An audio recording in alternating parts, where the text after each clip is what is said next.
Buenos días, chicos de tercer año.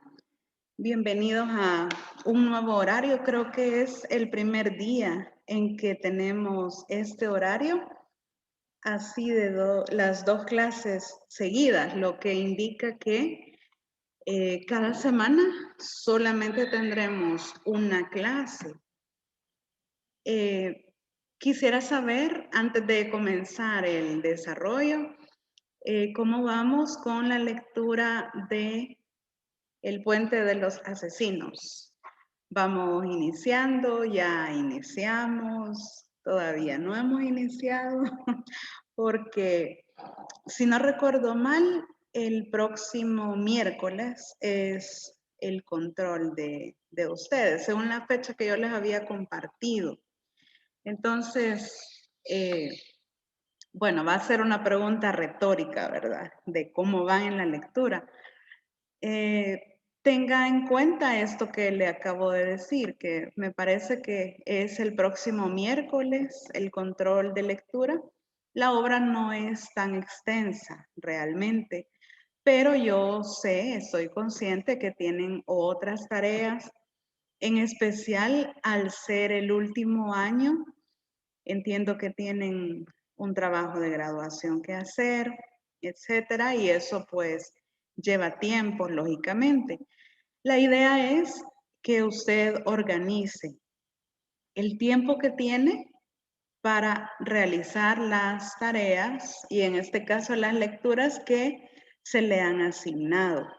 Así que, pues usted vea que tiene exactamente una semana para leer esa obra que es la última de la saga del Capitán a la Triste. También recordar el trabajo del Festival Español. Es cierto que los detalles todavía no se han proporcionado como para que puedan ver, por ejemplo, la estructura del reporte, pero sí pueden ir avanzando porque ustedes ya conocen su tema específico en cada equipo y ahora sí es el momento de recopilar información, de ir descartando la que no sea tan relevante o de indagar en aquellos aspectos que son los más importantes en su trabajo. Eso lo pueden ir haciendo progresivamente. Recuerde que todo el trabajo del festival lo vamos a realizar de forma virtual. Las reuniones, por ejemplo, de equipos, las realizarán ustedes de esta forma virtual, así como lo estamos haciendo en este momento, porque no es la indicación que se reúnan, ni siquiera aquí en el colegio. Digamos que en algún momento están todos aquí y, entonces reunámonos para el festival. No. ¿Por qué? Porque recordemos que hay medidas que debemos guardar por nuestra seguridad, por protección y por esta vez vamos a dejar de lado esa cercanía y ese trabajo en equipo y la cercanía física, sino que todo se realizará de forma virtual. Por supuesto que eso no implica que, bueno, como es virtual, entonces lo vamos a dejar a última hora. Para nada, ¿verdad? Porque creo que ustedes saben que el festival se debe hacer muy bien, es una de las actividades más importantes del colegio y este festival va a ser muy particular, ya que es el primero virtual. No sé realmente cómo seguiremos el próximo año en este tipo de actividades porque definitivamente ya no se puede hacer como antes, que en el polideportivo hacíamos nuestro stand y todo el mundo ahí, realmente había una aglomeración en algún momento y eso por supuesto que no va a ocurrir de nuevo. Entonces no sé si este es el primer festival de muchos virtuales que vamos a realizar, no lo sé. Lo que sí estoy segura es que todos van a hacer un excelente trabajo como siempre y que gracias a que lo estamos haciendo de esta manera, nos va a quedar un registro guardado, ¿verdad? Nos va a quedar por ahí para que podamos verlo próximamente. Vieran qué grato es recordar actividades, recordar, por ejemplo, festivales anteriores. Esta semana hemos tenido una reunión, el departamento con la inspectora, porque este año hay inspección de España, entonces, lógicamente virtual. Nos hemos reunido y le mostramos algunos videos, algunas fotografías que teníamos de festivales anteriores, del 2019 hacia atrás. Y es muy bonito, es muy emocionante y da así como nostalgia recordar y ver, por ejemplo, los bailes que hacían, las presentaciones artísticas, ver los stands en el poli, que ya creo que nunca más quizás van a ser así, no lo sé.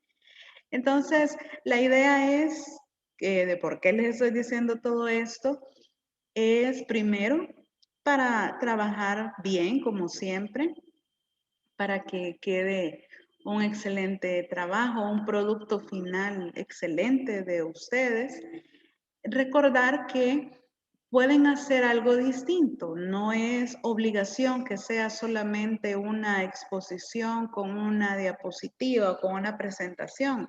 No, incluso si alguien quisiera hacer, por ejemplo, voy a hacer una maqueta o voy a hacer un barco a escala, no sé, algo así físico.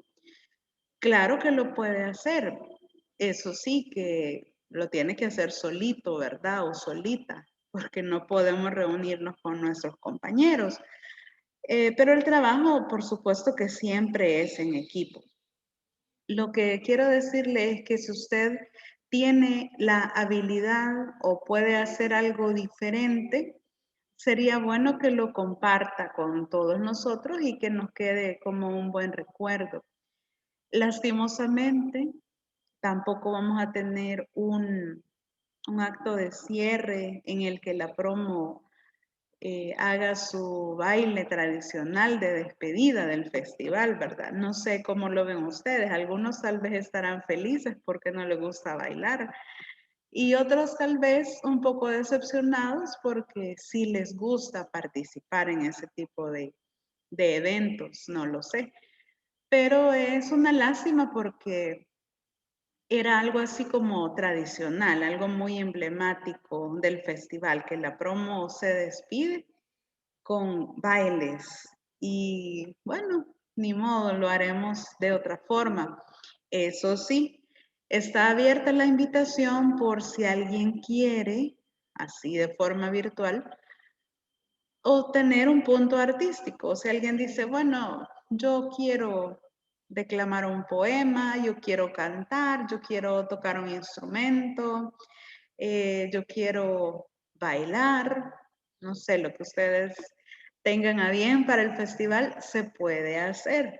Solo tiene que decirnos al profe Héctor o a mí para que nos coordinemos, para que nos mande su video y nosotros lo proyectamos el día del festival. Pero eso, por supuesto que es totalmente opcional. Solo se lo estoy comentando para que usted sepa que tiene la opción, que podemos tener alguna representación, digamos, de la promoción en nuestro festival, aunque sea de manera virtual. Y si no tienen ninguna pregunta sobre el festival, podemos comenzar con el desarrollo del contenido. ¿Hay alguna pregunta? Pueden hacerla en este momento. Podemos hablar unos minutitos de eso.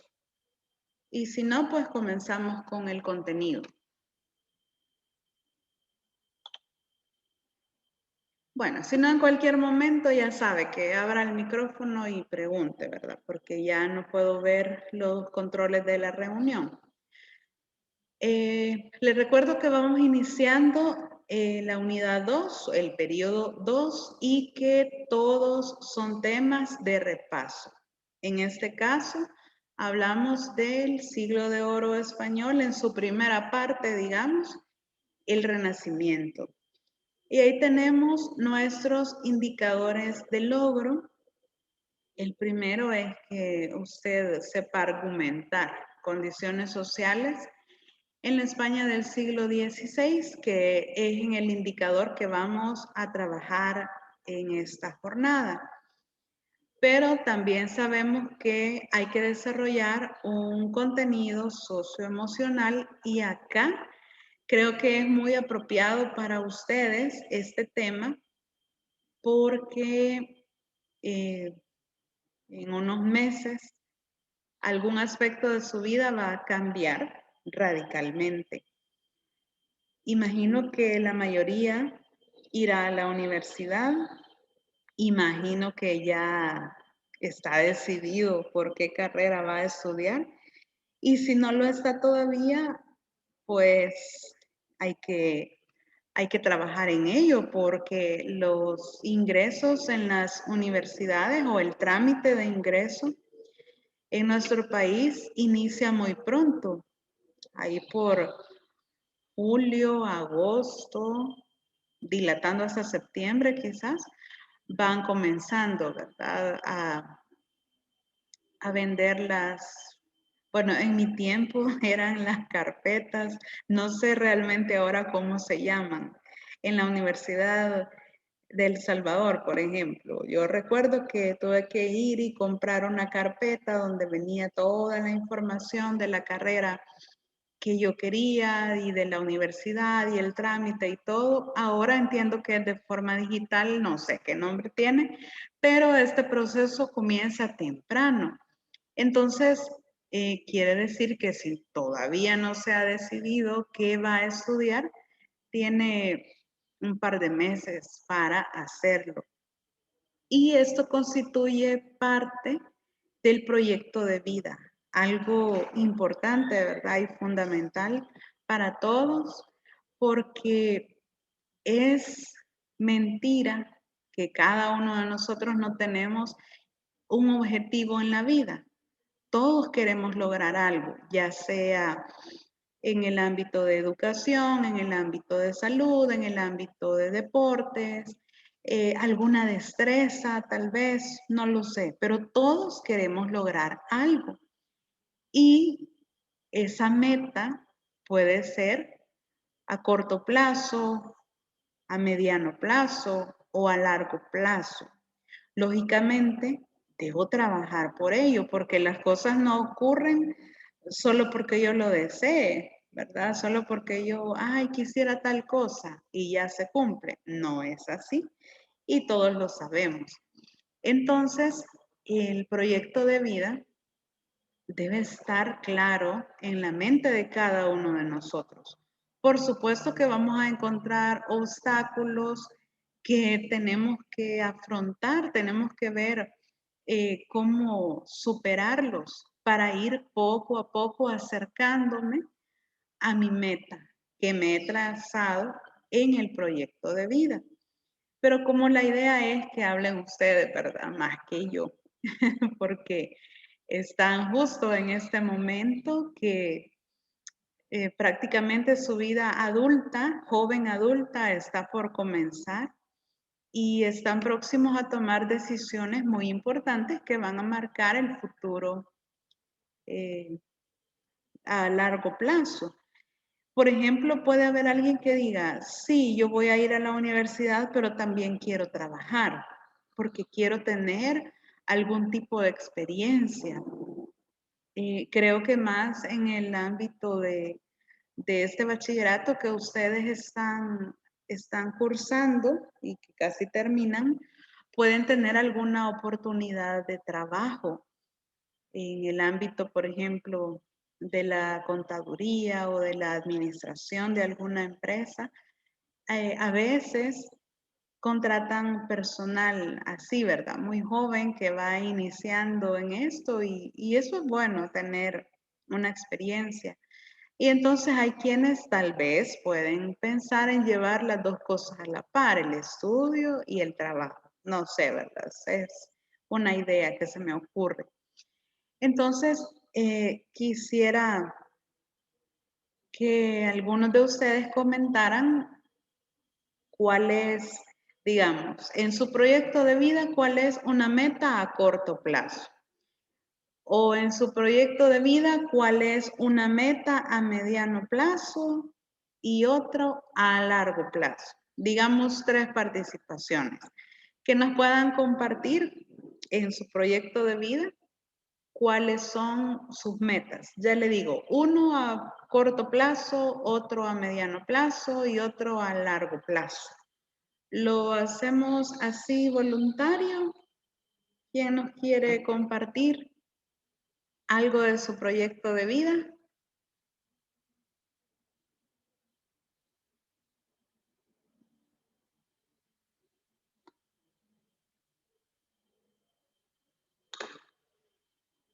Soraya. Hola, señor. Hola, Soraya. Compártanos usted, por favor, algo de su proyecto de vida. ¿Alguna meta que tenga a corto, mediano o largo plazo? Bueno, a corto, en definitiva, sería entrar a la Universidad de la UCA. Muy bien. Eh, a mediano, pues, como estaba viendo planes o los horarios que ellos tienen más o menos y dicen que durante los primeros 2 años puedes hacer el horario diurno y nocturno. Entonces, lo Mm. metería siempre en la noche para en las mañanas poder estudiar algo adicional, no sé, como cocina o incluso inglés. Ah, Y muy a bien. largo sería poner mi negocio y viajar por el mundo. Eso. Ay, qué bonito. Ya ven, un proyecto de vida que Soraya nos comparte, corto, mediano y largo plazo. Y qué bueno, ya ven, eh, es lo que les decía, ¿verdad? Quizás llevar dos cosas a la par y ella dice, bueno, yo quiero estudiar mi carrera en la UCA, pero también algo más. Mencionaba ella el inglés, por ejemplo, que ahora es algo casi que obligatorio en los trabajos. Siempre le piden su nivel de inglés y en algunos pues que sea bilingüe, ¿verdad? Según a lo que esté aplicando. Y eso es muy importante y qué bueno por Soraya que tiene esa meta, ¿verdad? Lo que ella hará y ya está haciendo desde el momento en que lo planea, ya está trabajando en eso, es luchar, ¿verdad? Esforzarse por salir adelante, por conseguir esas metas.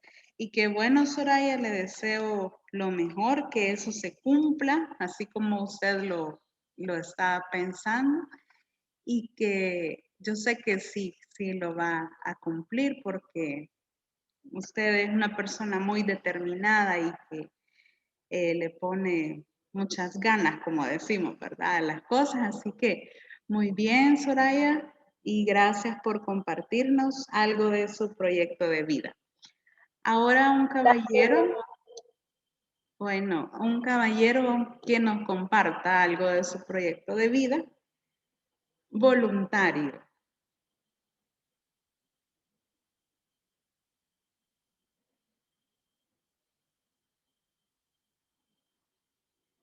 Diego, ¿nos puede compartir algo de su proyecto de vida? Hola, señor. Hola. Bueno, a corto plazo, como decía mi compañera ahí, sería entrar a la universidad que quiero, claro. Y estudiaría arquitectura, ¿no? Y a mediano plazo, es algo que también quiero lograr es ser bilingüe. Como usted mencionaba, algunos trabajos le solicitan un nivel específico de inglés u otro ya que sea bilingüe. Sí. Pero en mi caso yo quiero hablarlo, o sea, así Mm, fluido, sin ningún problema, o sea, ser bilingüe. ujú, Ya a largo plazo, sería ya, bueno, yo sueño, aunque yo digo no se vea, pero sí se podrá, pero yo sueño con tener una empresa. ¿Verdad? Yo mm, sé que se necesita mucho trabajo, demasiado trabajo para llegar a tal punto. ujú. Pero yo siempre digo, primero Dios y Él me preste vida y la capacidad y los recursos para poder Sí. lograrlo. Así es, muy bien, Diego, gracias, perfecto. Lo último que dijo, ahí está todo. Encomendar a Dios todo lo que queremos hacer y por supuesto que Él nos dé la salud, la fuerza, los recursos, la sabiduría también para llevar a cabo lo que querramos. Sí es cierto, constituir una empresa implica muchas horas de trabajo, esfuerzo, sacrificio, pero al final es satisfactorio, ¿verdad? Yo me imagino y siempre me gusta ver como esas historias de vida de las personas que ahora son grandes empresarios o que tal vez ya murieron, pero dejaron un legado de ese tipo y que comenzaron sus negocios, sus empresas de algo muy pequeño, pero con el tiempo, con esfuerzo, con dedicación, fueron levantando esas empresas, ¿verdad? Y ahora son pues multinacionales, por ejemplo, no sé si ya les había contado, creo que sí. Hace poco vi la historia de cómo se creó la empresa Mattel. cómo se fundó la empresa Mattel. Y creo que sí, lo hablé cuando estábamos abordando el tema de las mujeres, del Día Internacional de la Mujer. Es muy bonito, si no lo han visto, le invito algún día que no encuentre qué ver en Netflix o algo y que no tenga tareas para que pueda verlo, porque es bien interesante. Es una mujer, pues era ama de casa y tuvo ahí algunas ideas y la visión, así como lo dice Diego, de crear una empresa y pues ahora Mattel, quien no conoce, ¿verdad? Los productos de esa empresa y que va de generación en generación. Así que muy bien, Diego, gracias. Primero Dios le permita cumplir todas sus metas y a todos, ¿verdad? Yo sé que si les comienzo a preguntar a cada uno, todos tienen un rumbo trazado, todos se han fijado una meta, una o varias, porque realmente no es solo una cosa la que queremos conseguir. Y sé que todos tienen la capacidad de lograrlo. Eso sí, mucho esfuerzo, mucho trabajo, pero creo que ustedes, chicos, de verdad, sinceramente, van a lograr todo lo que se propongan porque son excelentes estudiantes, son muy aplicados y eso en la vida realmente es fundamental. Así que muy bien por todos. Gracias a Diego y gracias a Soraya por sus participaciones. Y comenzamos con el desarrollo de la guía para esta semana. Vamos a comenzar recordando unas lecturas del libro que utilizamos. Espero que se vea bien. Quiero ver si lo puedo hacer más grande. Para que podamos leer entre todos, así como lo hacemos siempre, para que no se aburran de escucharme solo a mí. Entonces, vamos a leer entre todos.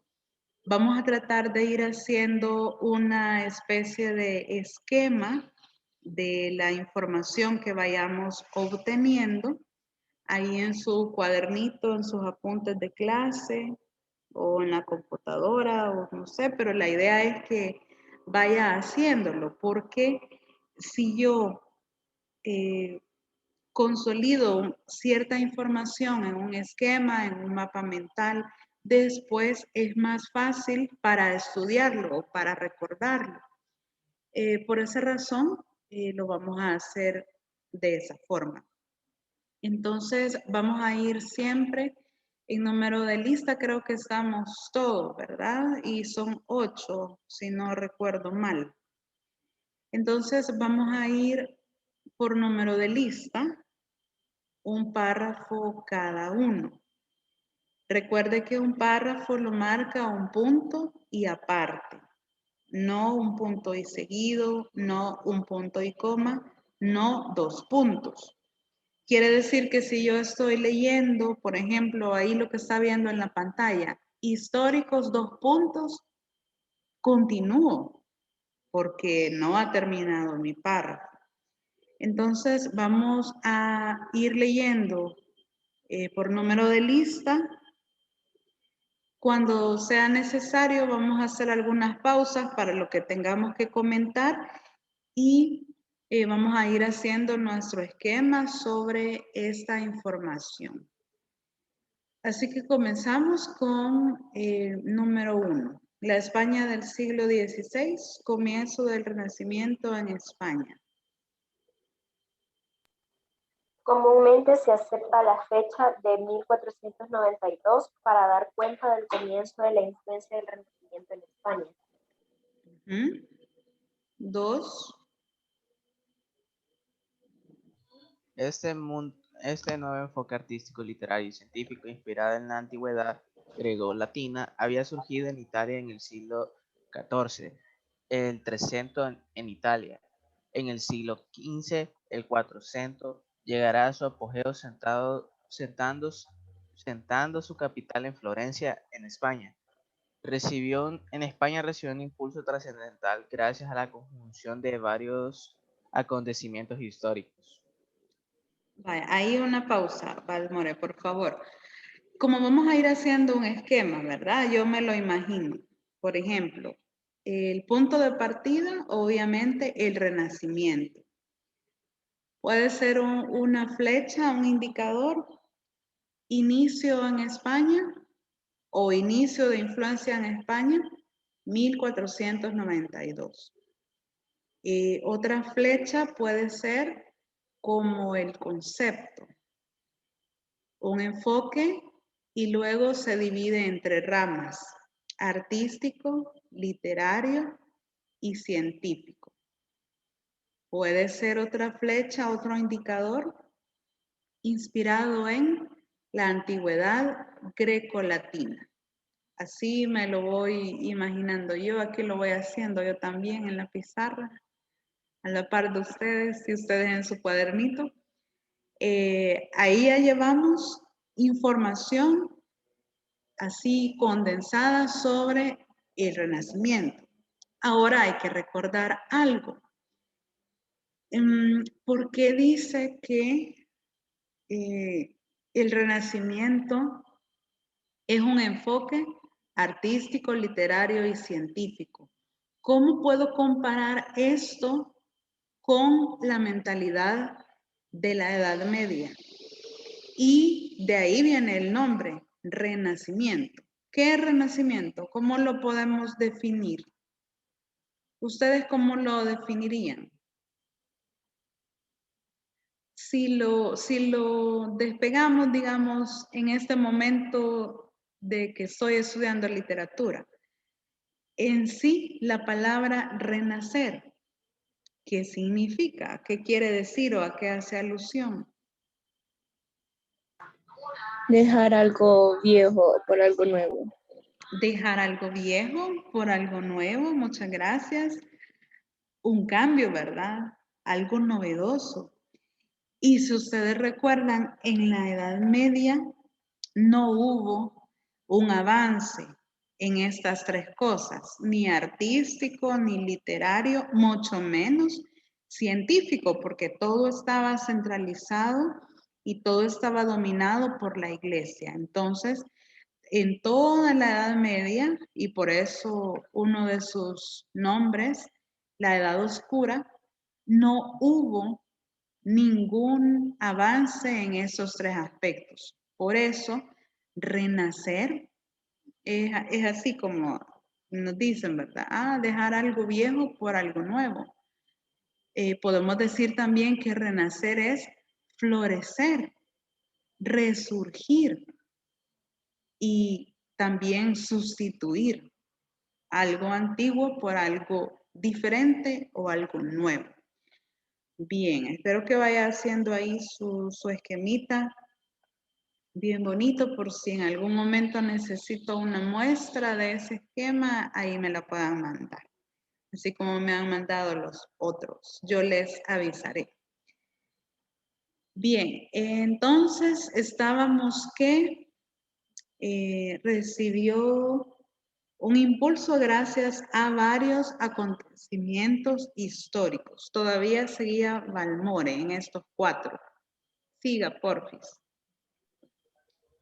La unificación de la España cristiana tras la toma de Granada, última ciudad en poder de los musulmanes. La expulsión de la península ibérica de los judíos que no quisieron convertirse al catolicismo. El descubrimiento de América, con él la importancia de oro del Nuevo Mundo durante todo el siglo XVI. Y la última, la publicación de la primera gramática del primer diccionario de la lengua castellana, obras ambas del sevillano Elio Antonio de Nebrija. Vale. Muchas gracias, Valmore. Aquí tenemos otro aspecto, otra flechita para nuestro esquema.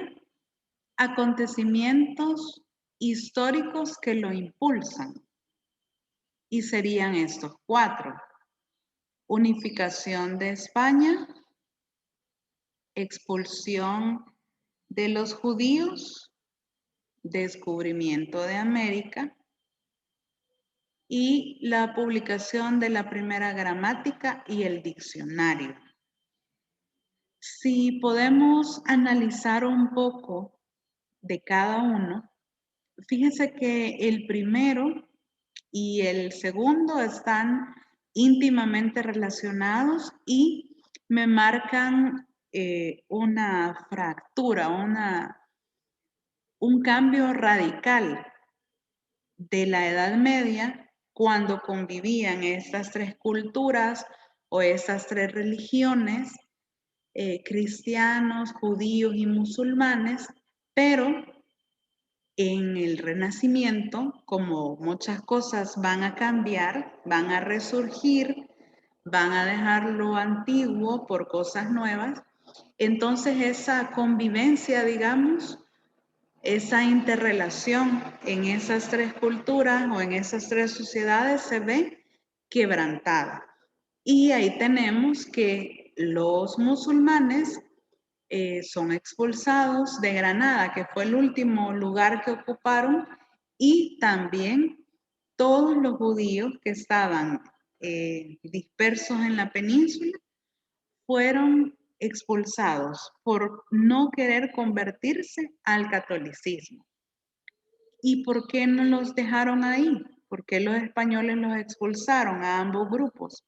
Porque en ese momento lo que se quería era hacer un país, un territorio eminentemente cristiano o católico, como los conocemos nosotros actualmente.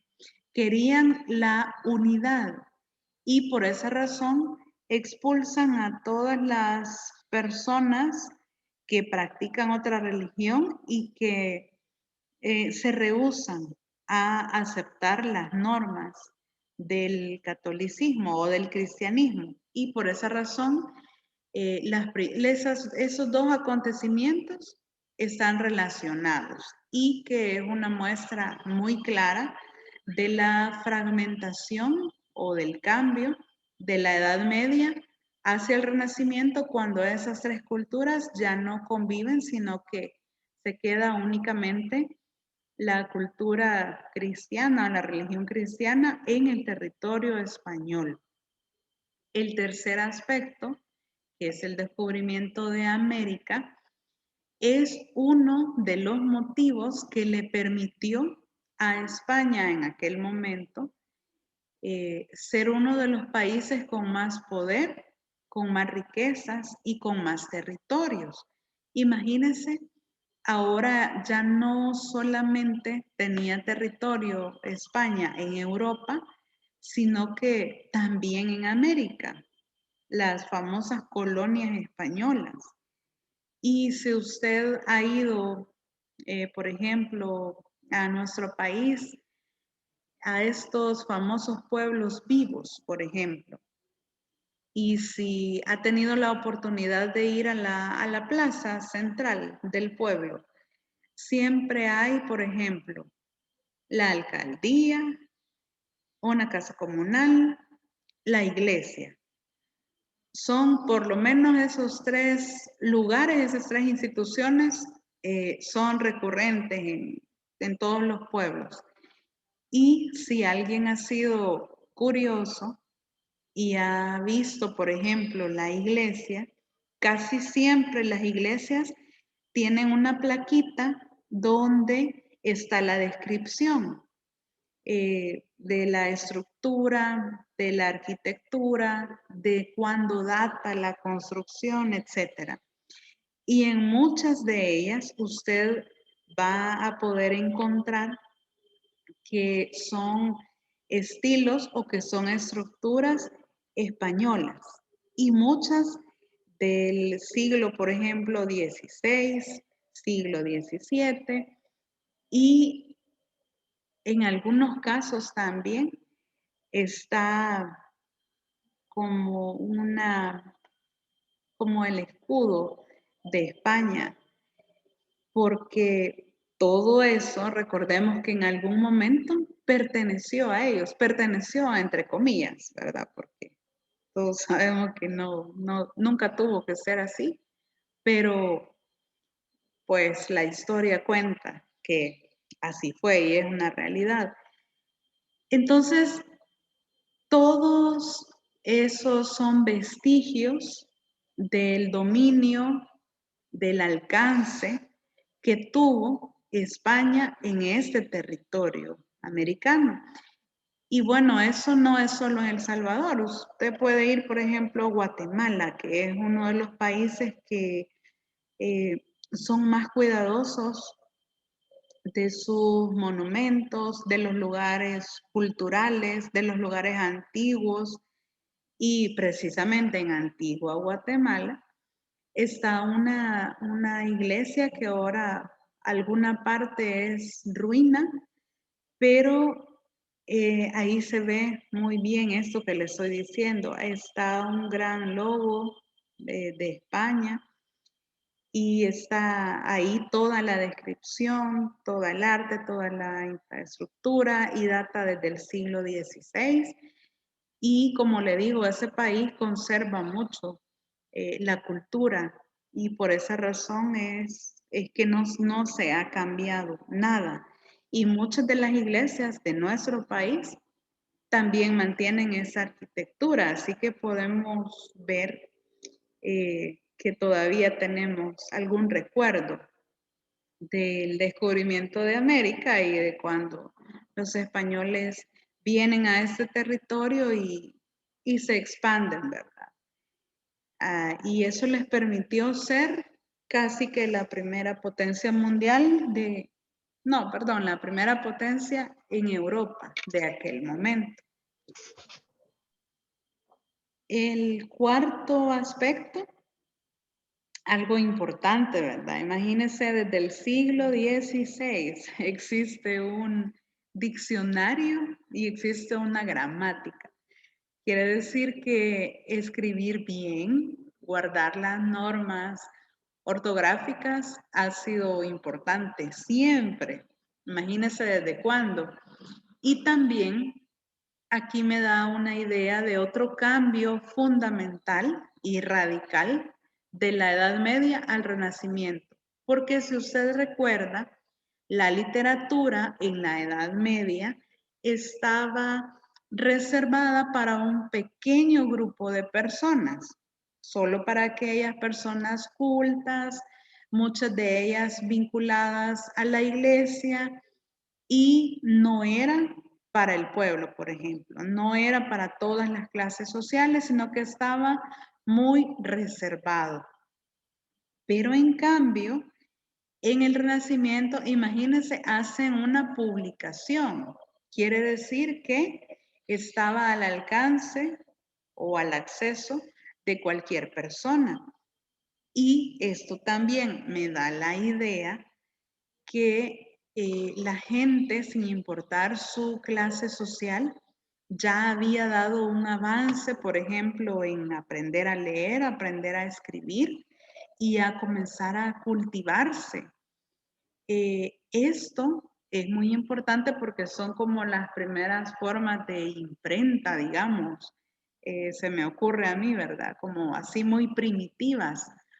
Y qué importante que, pues lo primero que comenzaron a publicar fueron textos de este tipo, porque, bueno, realmente una persona culta lo es desde la forma en que escribe, desde la forma en que se expresa. Así que asumo que esto fue la razón de publicar este tipo de textos y que la población ya iba cambiando, ¿verdad? Ya iba dando otro enfoque al panorama social. Vamos en el número 3, si no recuerdo mal. ¿Verdad que sí? Sí, sí. Vale. 3 entonces. Dentro del siglo XVI, en el que es evidente la hegemonía española sobre Europa, distinguimos dos etapas sucesivas. Antes de las etapas, perdón, esa palabra hegemonía, ¿recuerdan qué significa?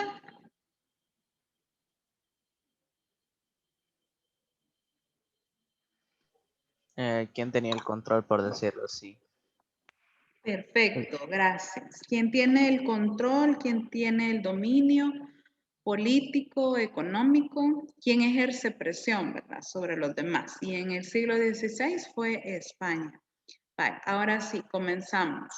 Bueno, en este caso, como es mucho el texto, lo vamos a dividir hasta corrientes. Hasta corrientes, lee el número 3 y luego a continuación el 4. Vaya, hoy sí. El reinado de Carlos I, 1518 a 1556. Este monarca, nacido en Gante, actual Bélgica, era el hijo de Felipe el Hermoso y de Juana la Loca. Sigo. Reun- Sí, reun- sí.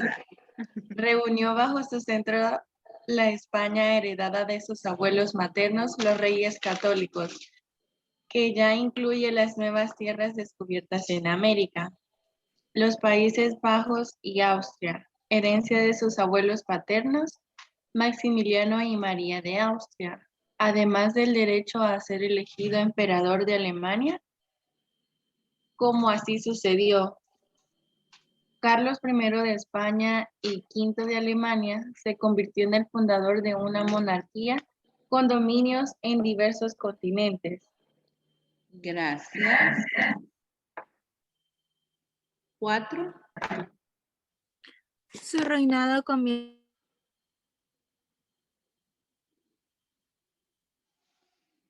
no se mostraban de acuerdo con la expansión europea que pretendía el rey.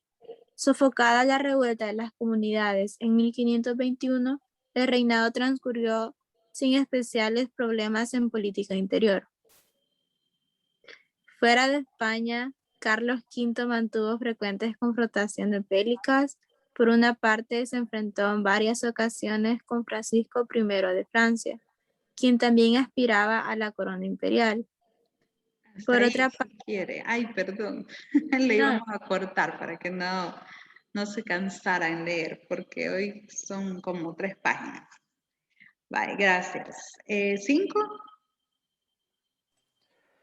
Por otra parte, después de ser coronado emperador por el Papa en 1530, se sintió obligado a dedicarse completamente a la solución de los problemas que el luteranismo había creado en Europa y en Alemania en particular. Allí, siguiendo las ideas de Martín Lutero, había surgido la reforma protestante que el monarca intentó sofocar con las armas. El reinado de Carlos I fue un periodo de apertura cultural, intelectual y artística respecto a las corrientes europeas, especialmente del Renacimiento procedente de Italia. Gracias. Acá, como recuerden que estamos haciendo un esquema de los aspectos más importantes, este puede ser otra vertiente, otra flechita. Ese último párrafo. No todo, ¿verdad? Lógicamente. Sino que, ¿qué puedo colocar yo ahí en ese momento? O en esa flechita. Reinado de Carlos I, periodo de apertura cultural, intelectual y artística. Hasta ahí. O si no quiere escribir todo eso solamente. Reinado Carlos I, 2 puntos, apertura cultural, intelectual, artística. Ahí como usted quiera acortarlo, porque recuerde que la idea es que al leerlo sea más práctico que si estuviera cargado de texto. Vamos con el número 6, ¿verdad?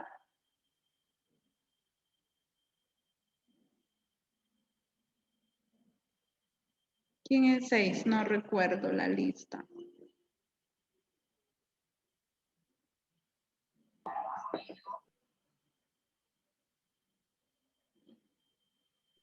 Es Fabricio. Ah, vaya. Fabricio, gracias. Sí, pues leo. Perdón. Sí. El reinado de Felipe II, 1556-1598. Recibió de su padre, el emperador Carlos I, el reinado de España, los territorios peninsulares y americanos, Nápoles y los Países Bajos. Sin embargo, no heredó los territorios austriacos ni el título imperial que pasaron a manos del hermano de Carlos I, Fernando, reconocido, reconocido en 1558 como emperador de Alemania. En 1581, Felipe II accedió al trono de Portugal y a su imperio por el hecho de ser el pariente más próximo del rey portugués fallecido, ya que la madre de Felipe II era Isabel de Portugal. Gracias. 7. Felipe II practicó una política hegemónica en Europa.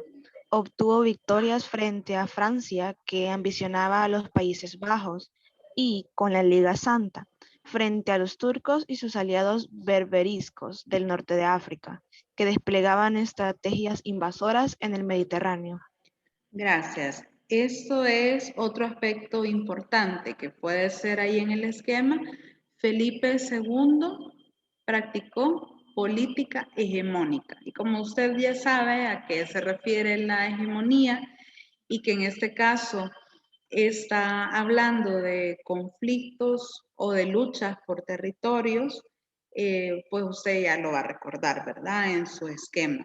Pero eso sí sería importante que esté plasmado ahí. Felipe II practicó una política hegemónica. Continuamos la lectura. El protestantismo se había extendido ya en Holanda, por la zona norte de los Países Bajos. Para evitar que las ideas protestantes procedentes de Europa penetraran en la península ibérica, el rey fomentó una actitud de aislamiento ideológico y de duro control religioso por parte de la Inquisición, dificultando los contactos con las corrientes artísticas y culturales procedentes del más allá de los Pirineos. Muchas gracias. Aquí ya va cambiando algo, ¿verdad? Alguna cosa. Ya vamos a ver más a detalle esto en las ideologías renacentistas. ¿Verdad que ya terminamos una ronda de lectura? Acaba de leer el número 8, ¿verdad? Pero somos 11. No, somos 11. ¿Y por qué no me dijeron al principio? Yo me acuerdo que eran 8. Ay, ya ven, ya me falla. Vaya, entonces vamos al número 9. Sí, ¿verdad? La ideología renacentista, ya a partir del siglo XV, pero sobre todo durante el siglo XVI, va desapareciendo la visión medieval del mundo. La nueva forma de situarse ante el Renacimiento tiene como características fundamentales los siguientes. La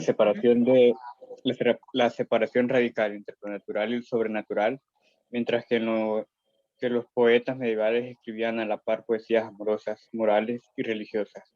Los poetas del Renacimiento deslindan perfectamente lo mundano, poesía amorosa de Garcilaso de la Vega, y lo divino, poesía religiosa de San Juan de la Cruz o de Santa Teresa.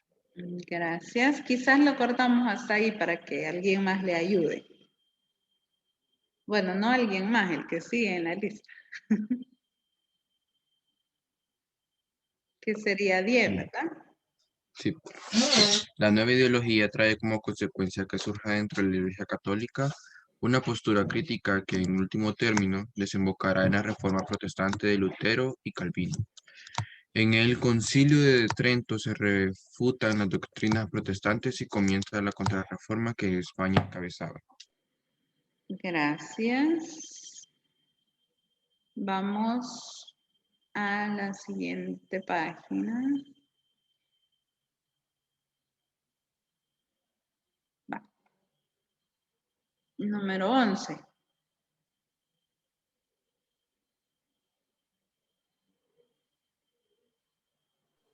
Es Steven, pero no está. Entonces. Bueno, pues comencemos otra vez en el 1. Por favor.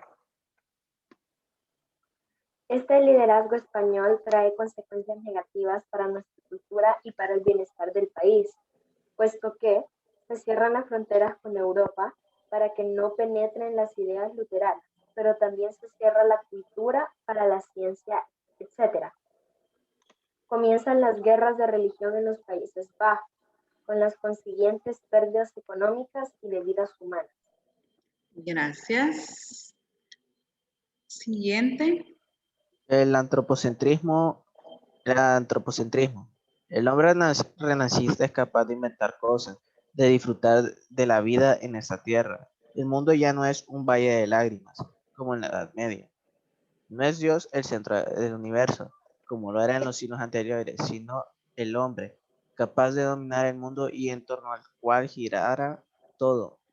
Leonardo da Vinci lo reflejó en su canon. En él fijó las proporciones del cuerpo humano. El hombre es consciente de su propia valía y de su inteligencia. Se pasa, pues, del teocentrismo medieval al antropocentrismo renacentista. Gracias. Siguiente. El humanismo es el movimiento cultural, intelectual y político centrado en el estudio de los textos grecolatinos y por tanto en la difusión de la cultura clásica, en la que se busca una nueva escala de valores para el individuo. Se antepone la razón al sentimiento y prevalece el equilibrio, la mesura y la armonía. El humanismo comienza en Italia durante el siglo XIV. El estudio de los textos clásicos actúa como liberador del hombre. No solo es un sentido espiritual, sino también es un sentido humano. Por eso se implantan en las universidades del país los estudios de humanidades, gramática latina, retórica, literatura, historia, filosofía. Gracias. Fíjense que esto de las humanidades se mantiene a la fecha. Por ejemplo, en la Universidad de El Salvador, la Facultad de Humanidades aglutina esas carreras, todos los profesorados, historia, filosofía, etcétera, y ese concepto viene desde acá, desde este tiempo. ¿Quién continúa, por favor?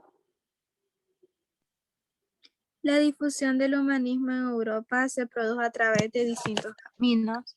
Los pensadores y literatos que, llenos de admiración por la cultura italiana, se instalan en Italia. Los estudiantes que visitan la península itálica y se forman en las universidades italianas. Los clérigos que se trasladan a Roma por razones de su ministerio. Los militares y soldados que van a Italia a guerrear. En España. Ay, perdón. Siguiente. En España, el humanismo suscita el deseo de ennoblecer la lengua. Es el momento en el que penetran en nuestro idioma gran cantidad de términos procedentes del latín, cultismos.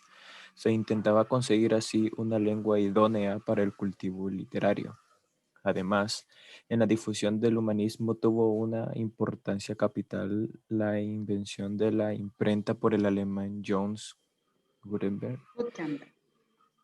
Esta innovación, como es lógico, facilitó la divulgación de los textos humanísticos. Gracias. Siguiente. El neoplatismo.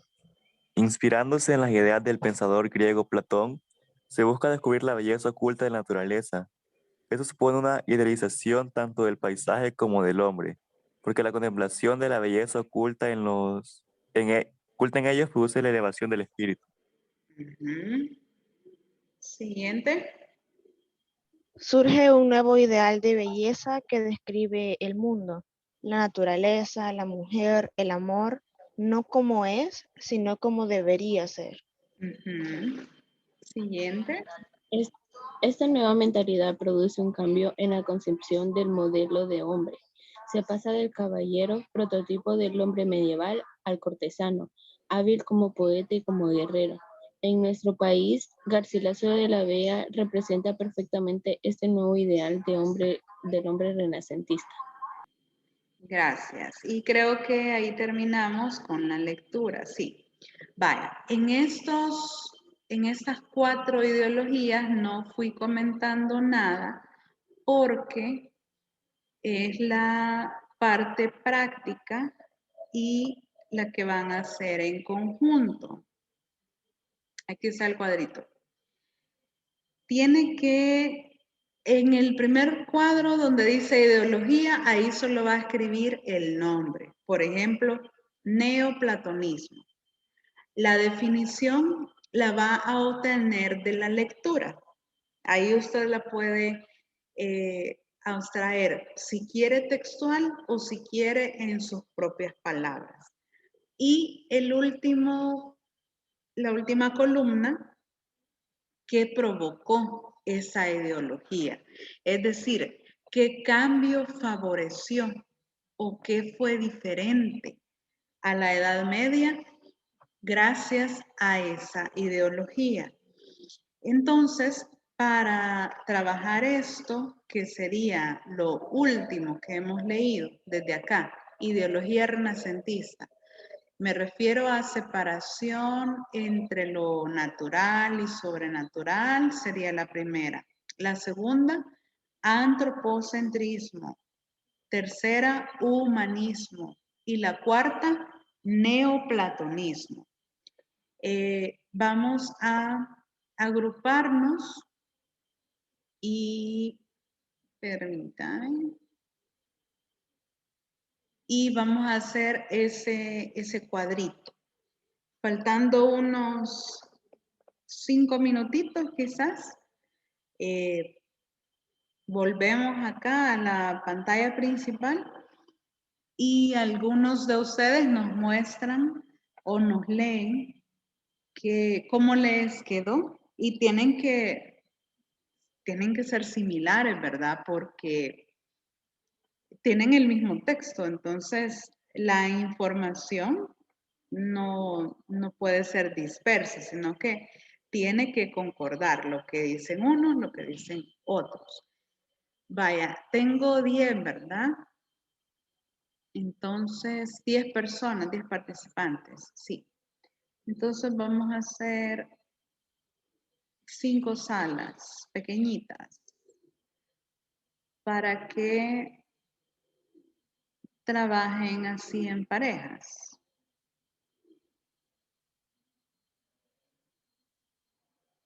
Vaya, y cuando falten 5 minutos, vamos a regresar. Cualquier pregunta, ahí me llaman. Permítanme. 10. Señor, una pregunta, ¿el material a dónde se encuentra? El material está en la semana de hoy, donde dice descargar guía, ahí está. Creo que también lo coloqué en la semana anterior. No sé si les puedo compartir la pantalla cuando, no, quizás no, porque si están en los grupos no pueden ver la pantalla principal. Entonces ahí está, en cualquiera de las 2 semanas. Usted le descargar guía al dibujo, tiene que darle al dibujo.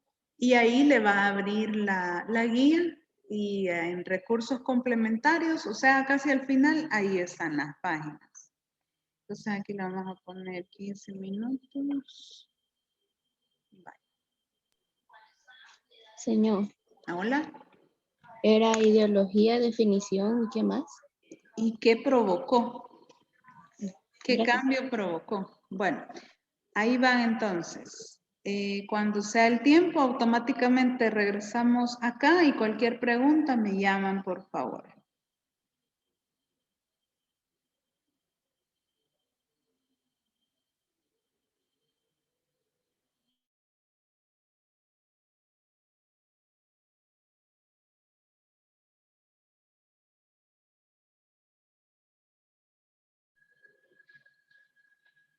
Bien, se terminó el tiempo.